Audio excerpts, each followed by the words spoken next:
Bonjour Yves Pasco, aujourd'hui vous allez nous parler de la destinée commune entre Schengen et Dublin. Oui Laurence, on entend souvent, on peut même lire que le système Dublin est une pièce maîtresse du régime d'asile européen commun. C'est vrai, mais en réalité Dublin c'est bien plus que ça. Le système Dublin a pour objectif, comme on l'a déjà dit ici, de déterminer l'État responsable de l'examen d'une demande d'asile. Ce système est avant tout et surtout un rouage essentiel de l'espace Schengen. Et ceci dès les origines.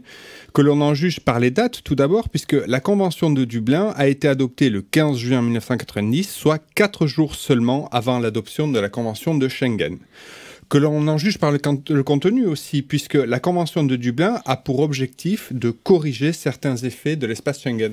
Alors comme vous l'avez déjà expliqué, un demandeur d'asile qui est entré dans Schengen peut déposer des demandes d'asile dans plusieurs États.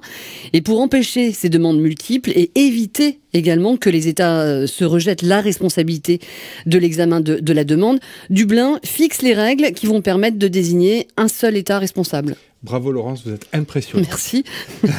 Un dernier élément qui illustre la relation intime entre Schengen et Dublin est celui de la substitution des règles. Il était prévu dès les origines que les règles de Dublin, qui sont plus précises, se substituent aux règles de Schengen. Mais pourquoi ce lien entre Schengen et Dublin qui a disparu ? En fait, il n'a pas disparu. C'est une nouvelle perception qui a émergé à partir de 1999 et l'entrée en du traité d'Amsterdam. À cette époque, le traité a établi une distinction entre les règles qui relèvent de l'asile et celles qui relèvent de l'immigration. Mécaniquement, Dublin est devenu un élément du régime d'asile européen commun et s'est détaché dans les esprits de Schengen. Mais le phénomène migratoire qui a secoué l'Union européenne en 2015 a ravivé leur destinée commune. Mais comment ça ? Qu'est-ce qu'on peut expliquer ?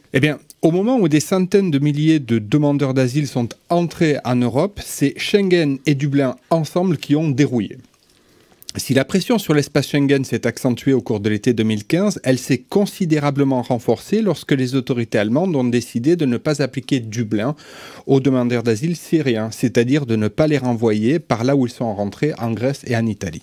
Au même moment, la Grèce et l'Italie ont été confrontées à une pression très forte et pour les aider, on a adopté un système de solidarité, le mécanisme de relocalisation, qui est en fait une dérogation à Dublin. Enfin, pour limiter les mouvements secondaires des demandeurs d'asile dans l'espace Schengen, plusieurs États ont rétabli les contrôles aux frontières intérieures. La crise a remis en avant le couple Schengen-Dublin. Et ce n'est pas fini. Eh bien non, car la survie de Schengen dépend désormais de la modification de Dublin.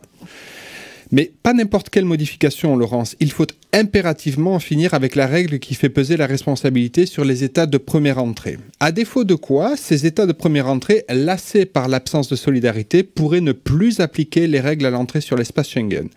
Par réaction, les États du centre se protégeraient derrière leurs frontières nationales et cela en serait donc fini de Schengen et de Dublin. Merci beaucoup Yves Pasco, on vous retrouve la semaine prochaine.